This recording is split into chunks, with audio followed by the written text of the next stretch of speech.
வணக்கம், நான் chef Deena. Welcome back to chef Deena's kitchen. நம்ம சேனலில் இன்றைக்கி வந்து தேங்காய் பால் பிரியாணி எப்படி பண்ணுறது பார்க்க போகிறோம். இந்த தேங்காய் பால் பிரியாணி நம்ம நார்மலாக வந்து வீட்டில் தேங்காய் பால் எடுத்து நீங்கள் புலாவ் மாதிரி பண்ணியிருப்பீங்க. இதில் கொஞ்சம் லைட்டாக அந்த ஸ்பைசஸ்லாம் போட்டு சூப்பரான ஸ்டைலில் இன்றைக்கி தேங்காய் பால் பிரியாணி பண்ண போகிறோம். இந்த தேங்காய் பால் பிரியாணி பண்ணுறதுக்கு முன்னாடி நம்ம என்ன பண்ணால், இந்த தேங்காய் இருக்குது பார்த்தீங்களா, அரைமுடி தேங்காய். இங்கே பாருங்கள், நம்மக்கிட்ட இருக்க இந்த அரைமுடி தேங்காவை பால் எடுத்து வச்சுருக்கேன். இந்த பால் எப்படி இருக்குன்னா, அரைமுடி தேங்காய் நல்லா திருவிட்டு அதுக்கப்புறம் ஒரு 1.5 கிளாஸ் அளவுக்கு தண்ணி ஆட் பண்ணியிருக்கேன்.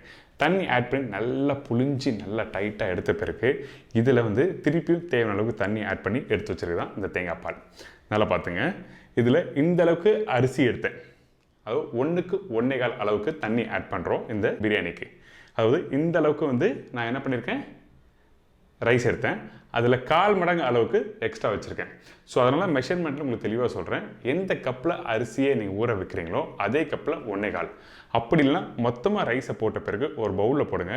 அந்த பவுலில் தட்டுங்க. அதாவது மேலே எந்த அளவுக்கு வருது பாருங்கள், அதே அளவு இன்னொரு பவுலில் தண்ணி எடுத்து வச்சிங்கன்னா போதும். அது மட்டும் இல்லை, ரொம்ப திக்காக எடுத்து நீங்கள் போட்டிங்கன்னா உங்களுக்கு வந்து கேர்ல் ஆகும்.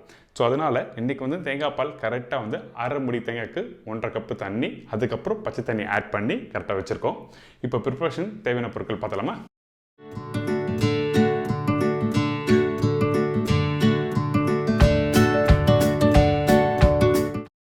நம்ம இந்த பிரியாணிக்கு வந்து தேங்காய் எண்ணெய் ஆட் பண்ணியிருக்கேன். இந்த தேங்காய் எண்ணெய் லைட்டாக சூடான பிறகு நம்மக்கிட்ட இருக்க இந்த பட்டை, லவங்கம், ஏலக்காய் எல்லாமே ஆட் பண்ணுறோம். கரம் மசாலா ஆட் பண்ணியிருக்கேன். இதுக்கு பிறகு நம்மக்கிட்ட இருக்க இந்த வெங்காயம் ஆட் பண்ணுறோம். வெங்காயம் தின் ஸ்லைஸாக கட் பண்ணி வச்சுருக்கேன். எப்படி பிரியாணி கட் பண்ணுங்களோ அதே மாதிரி தான், வேறு எதுவும் இல்லை.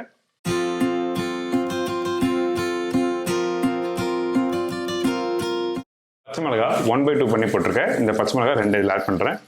இப்போது நம்மக்கிட்ட இருக்க மீதி உள்ள பச்சை மிளகா, அதுக்கப்புறம் இஞ்சி, இந்த பூண்டு எல்லாத்தையும் ஒன்றா போட்டு அரைச்சிடும். எதுக்காக இப்படி ஒன்றா போட்டு அரைக்கிறீங்கன்னா, இந்த பச்சை மிளகா அந்த காரம் வந்து அந்த இஞ்சி பூண்டோட சேர்த்து சாப்பிடும்போது நல்லாயிருக்கும். அது மட்டும் இல்லை, இந்த தேங்காய் பால் இருக்குல்ல, இந்த தேங்காய் பால் இனிப்புத்தன்மை உள்ளது. ஸோ அந்த இனிப்புத்தன்மைக்கு கொஞ்சம் லைட்டாக அந்த காரம் கொடுத்தா நல்லாயிருக்கும். அதனால தான் வந்து எல்லாத்தையும் ஒன்றா போட்டு நம்ம அரைக்கிறோம். வெங்காயம் வந்து நம்ம நார்மலாக பிரியாணிக்கு வதக்கிறோம் பார்த்தீங்கன்னா, அந்த மாதிரி வதங்க வேண்டாம். அப்படி வதங்கினா உங்களுக்கு வந்து கலர் கிடைக்காது. நம்ம கொஞ்சம் லைட்டாக ஒரு 50% அளவுக்கு வெங்காயம் வதங்கி முடிச்ச பிறகு நம்ம அரைச்சி வச்சிருக்க இந்த இஞ்சி, பூண்டு, இந்த பச்சை மிளகாய் எல்லாத்தையும் இதில் ஆட் பண்ணுறேன்.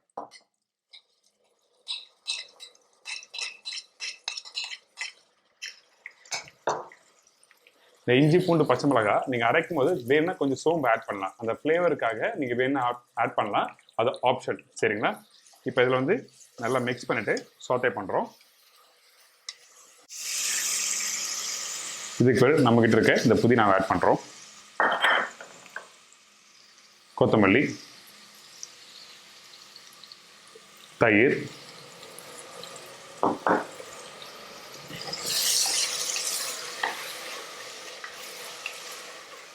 இதுக்கு பிறகு சால்ட் ஆட் பண்ணுறேன். சால்ட் போட்ட பிறகு நம்ம என்ன பண்ணோம், நம்ம அரைச்சி வச்சிருக்க இந்த தேங்காய் பாலை இதில் ஆட் பண்ணுறோம்.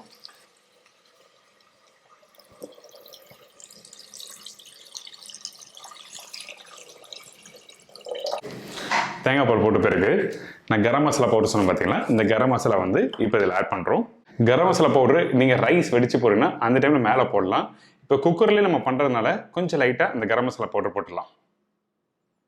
சும்மா லைட்டாக போட்டால் போதும், அதிகமாக வேண்டாம். ஏன்னா அந்த கரம் மசாலா பவுடர் வந்து நீங்கள் அதிகமாக போனால் உங்களுக்கு அந்த தேங்காய் பாலோட அந்த டேஸ்ட் மாறும். ஸோ அதனால் ஜஸ்ட் லைட்டாக அந்த ஸ்பைசஸோட அந்த ஃப்ளேவர் நம்மளுக்கு வேணும். அதனால தான் நம்ம ஆட் பண்ணியிருக்கோம்.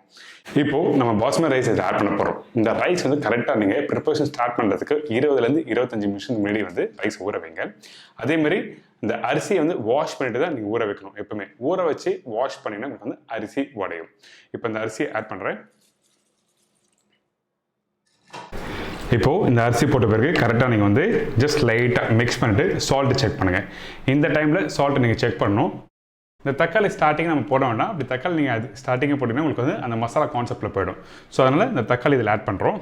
இதுக்கு பிறகு முந்திரி வந்து வறுத்தும் ஆட் பண்ணலாம். அப்படிலாம் தாளிப்பு அந்த பட்டை லவங்கம் போடுறோம் பார்த்தீங்களா, அந்த டைமில் ஆட் பண்ணலாம். இப்போ ஜஸ்ட் லைட்டாக அந்த முந்திரியை இதில் ஆட் பண்ணுறோம். நல்லா அப்படி மிக்ஸ் பண்ணிவிட்டு தம் போடுறேன். இப்போது முடி போட்டு கரெக்டாக வந்து 3 விசில் மீடியமான ஃப்ளேமில் வச்சுட்டு நீங்கள் ஸ்டவ்வை ஆஃப் பண்ணி எடுத்திங்கன்னா ரெடி.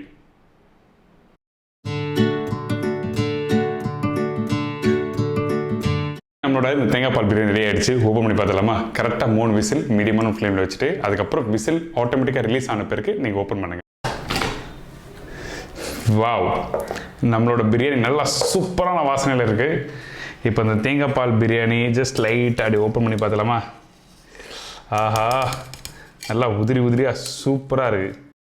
இந்த மாதிரி வரணும் நீங்கள் வீட்டில் பண்ணும்போது.